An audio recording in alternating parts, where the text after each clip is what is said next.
Salamlar, vaxtınız xeyir olsun. Mən Adgözəl Laxşin, insan psixologiyası metodistidir. Bugünkü mövzumuz ondan ibarət olacaq ki, günümüzdə qlobal olan bəzi və çox çətin, hətta belə deyərdim, xəstəliklər sırasına daxil olan bir yaşam tərzi var. Çox insanlar bunun fərqində deyil və bir növ ayrılmaq istəmirlər. Bu nədir? Ümumən, deməli, əksər insanlar deyək, hətta 100-ün 75-80%, yəni bu ümumi bir statistikadır, çox yaxşı bildiyi hər hansı bir peşələrin arxasınca getmirlər. Məsələn, ali təhsil müəssisəsinə qəbul oldu, istəmədiyi, belə deyək, ixtisasa, istəmədiyi fakültəyə və həmin ali təhsil müəssisəsini bitirdi, magistrda oxudu, yenə istəmədiyi yerə.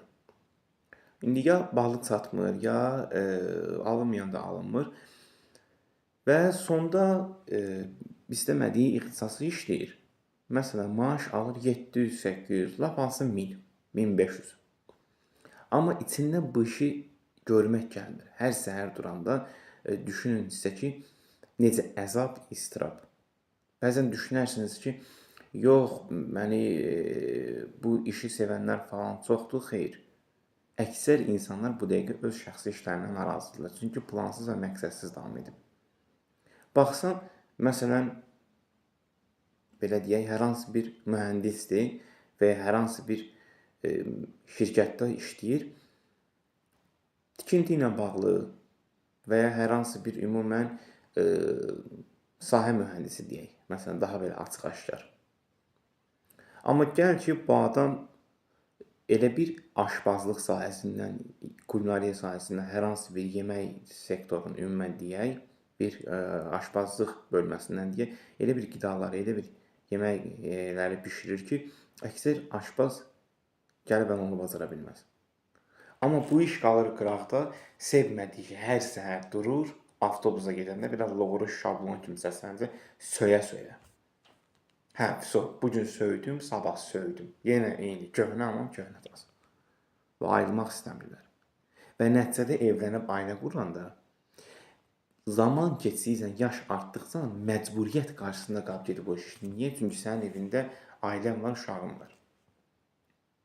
Daha dərinə getsək, oğlun var, qızın var. Getməlisən onlara görə.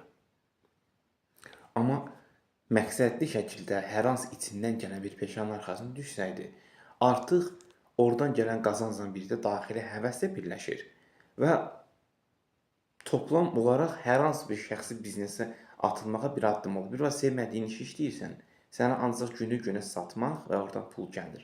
Amma sevdiyin iş olanda mütləq şəkildə loru dinlədirsə bir həvəs doğur, bir həvəs ortaya gəlir, məhsul. Ona görə mütləq şəkildə hər zaman planlı olmaq lazımdır. Və əgər müəyyən yaş mərhələsinə çatıb plansız olunubsa, onu ortadan qaldırmaq üçün mütləq şəkildə əldə olan kiçik balaca bir büdcə varsa vəsait, onu içinizdən gələn bir peşəyə yatırın. Məsələn, kafeteriya sahəsində kiçik bir kofe məkanı açmaq. İnsan içindən gəlir ki, bu işi bacaracaq, deməli bacaracaq. Yox, əgər gəlmirsə, məqsəd yoxdursa və heç vaxt plan olmayıbsa, sıfır elə belə adi beyninə gəlir yer daşdı. Onu heç vaxt bacarmayacaq. Amma içindən gəlir, bunu illərdir planlaşdırır. Onda olacaq. Bu qədər. Suallarınız olduğu təqdirdə şərh bölməsinə yazа bilərsiniz və yaxud fikirləriniz varsa bölüşə bilərsiniz.